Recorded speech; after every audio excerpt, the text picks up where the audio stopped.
ശബരിമല സ്ത്രീ പ്രവേശനത്തെ എതിർക്കുന്നവർക്കെതിരെ കേന്ദ്രമന്ത്രിയും ലോക് ജനശക്തി പാർട്ടി അധ്യക്ഷനുമായ രാംവിലാസ് പാസ്വാൻ രംഗത്ത്. ശബരിമല യുവതീ പ്രവേശനത്തിൽ ബിജെപി അടക്കമുള്ള പാർട്ടികൾ സ്വീകരിക്കുന്ന നിലപാടിനെ തള്ളിയാണ് രാംവിലാസ് പാസ്വാൻ രംഗത്തെത്തിയത്. സ്ത്രീകൾ ബഹിരാകാശത്ത് വരെ പോകുന്നുണ്ടെന്ന് പിന്നെ എന്തുകൊണ്ട് അവർക്ക് ഒരു ക്ഷേത്രത്തിൽ പ്രവേശിച്ചുകൂടെന്നും പാസ്വാൻ ചോദിച്ചു. ശബരിമലയിലെ യുവതീ പ്രവേശനത്തെ എതിർക്കാനാകില്ല. ബേട്ടി ബച്ചാവോ ബേട്ടി പഠാവോ എന്നാണ് കേന്ദ്ര സർക്കാരിന്റെ നിലപാട്. വിധി മാനിക്കാൻ സർക്കാർ തയ്യാറാകണമെന്നും അദ്ദേഹം ആവശ്യപ്പെട്ടു. ദില്ലിയിൽ മാധ്യമപ്രവർത്തകരോട് സംസാരിക്കുകയായിരുന്നു അദ്ദേഹം. ശബരിമലയിൽ സ്ത്രീകളെ പ്രവേശിപ്പിക്കണമെന്ന സുപ്രീം കോടതി വിധിയെ ബിജെപി ചിലപ്പോൾ എതിർത്തിട്ടുണ്ടാകാം. എന്നാൽ കേന്ദ്ര സർക്കാർ ഈ വിഷയത്തിൽ ഇടപെട്ടിട്ടില്ല. 2 യുവതികളെങ്കിലും കോടതി വിധിക്ക് ശേഷം ക്ഷേത്രത്തിൽ പ്രവേശിച്ചു. അവർ ക്ഷേത്രത്തിൽ പ്രവേശിച്ചപ്പോൾ സർക്കാർ എതിർത്തോ? നമ്മൾ ബേട്ടി ബച്ചാവോ ബേട്ടി പഠാവോയെ കുറിച്ച് സംസാരിക്കുന്നു. ലിംഗവ്യത്യാസത്തിന്റെ പേരിൽ ഒരു വേർതിരിവ് ഉണ്ടാകരുതെന്നും പാസ്വാൻ പറഞ്ഞു.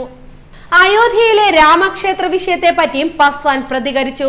രാമക്ഷേത്ര വിഷയത്തിൽ എല്ലാ മതവിഭാഗങ്ങളും സുപ്രീം കോടതി വിധി പാലിക്കണമെന്നും വിധി വരുന്നതുവരെ സംയമനം പാലിക്കണമെന്ന് പ്രധാനമന്ത്രി പറഞ്ഞാൽ പിന്നെ മറ്റൊന്നും ആലോചിക്കേണ്ട കാര്യമില്ലെന്നും പാസ്വാൻ പറഞ്ഞു. വിഷയത്തിൽ രാഹുൽ ഗാന്ധി പ്രതികരിക്കണമെന്നും ഓർഡിനൻസ് വേണമെന്ന ആവശ്യത്തെ താൻ അംഗീകരിക്കുന്നില്ലെന്നും പാസ്വാൻ കൂട്ടിച്ചേർത്തു. ശബരിമലയിൽ യുവതികൾ പ്രവേശിച്ചതിൽ സന്തോഷമുണ്ടെന്ന് ബിജെപി എംപി കഴിഞ്ഞ ദിവസം പ്രതികരിച്ചിരുന്നു. ദില്ലിയിൽ നിന്നുള്ള പാർലമെന്റ് അംഗം ഉദിത് രാജാണ് യുവതീ പ്രവേശനത്തിൽ സന്തോഷമുണ്ടെന്ന് പ്രതികരിച്ചത്. സ്ത്രീകൾക്ക് ശബരിമലയിൽ കയറാൻ സാധിച്ചതിൽ ഏറെ സന്തോഷമുണ്ട്. പുരുഷന്മാർ ശുദ്ധരും സ്ത്രീകൾ അശുദ്ധരുമാണെന്ന തരത്തിലുള്ള ചിന്തകൾ പ്രതിലോമകരമാണെന്ന് ഉദിത് രാജ് പറഞ്ഞു. ശബരിമല വിഷയത്തിൽ ബിജെപിയുടെ നിലപാടിന് വിരുദ്ധമായി തന്റെ നിലപാട് അദ്ദേഹം പ്രഖ്യാപിക്കുകയായിരുന്നു. ശബരിമലയിൽ യുവതികൾക്ക് പ്രാർത്ഥിക്കാൻ അവകാശം ലഭിച്ചതിന് അദ്ദേഹം നേരത്തെ പ്രശംസിച്ചിരുന്നു.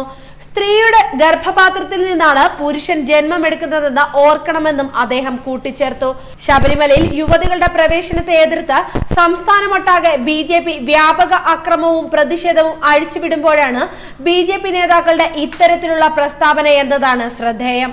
ശബരിമലയിൽ സ്ത്രീ പ്രവേശനം നടപ്പിലാക്കിയതിൽ പ്രതിഷേധിച്ച് സംസ്ഥാനത്തിന്റെ വിവിധയിടങ്ങളിൽ ബിജെപിയും ശബരിമല കർമ്മസമിതിയും നടത്തിയ പ്രതിഷേധ പ്രകടനങ്ങൾ അക്രമാസക്തമായി. സംസ്ഥാനത്തിന്റെ വിവിധ ഭാഗങ്ങളിൽ ഇപ്പോഴും അക്രമം തുടരുകയാണ്. മലപ്പുറം സ്വദേശികളായ ബിന്ദു അമ്മിണിയും കനകദുർഗയുമാണ് ശബരിമല ദർശനം നടത്തിയത്. അതീവ രഹസ്യമായിട്ടായിരുന്നു ബിന്ദുവും കനകദുർഗയും ശബരിമലയിൽ ദർശനം നടത്തിയത്. പിന്നീട് മുഖ്യമന്ത്രി കൂടി സംഭവം സ്ഥിരീകരിച്ച് രംഗത്തെത്തിയതോടെയാണ് പ്രതിഷേധം രൂക്ഷമായത്.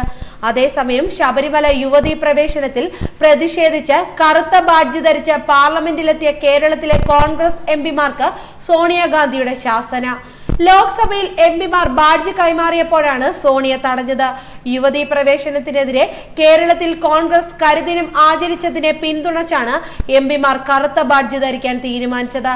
വ്യാഴാഴ്ച ഉച്ചയ്ക്ക് കേരളത്തിൽ നിന്നുള്ള ഒരു എംപി മറ്റെംപിമാർക്ക് ബാഡ്ജ് കൈമാറുമ്പോൾ സോണിയ ശ്രദ്ധിച്ചു. അവർ ഉടൻ തന്നെ ഇടപെടുകയും ഇത് നിർത്തിവെക്കാൻ ആവശ്യപ്പെടുകയും ചെയ്തു. ലിംഗസമത്വത്തിനും സ്ത്രീകളുടെ അവകാശങ്ങൾക്കും ഒപ്പമാണ് കോൺഗ്രസിന്റെ നിലപാടെന്ന് എംപിമാരെ സോണിയ ഓർമ്മിപ്പിച്ചു. ന്യൂസ് ഡെസ്ക് മലയാളി വാർത്ത.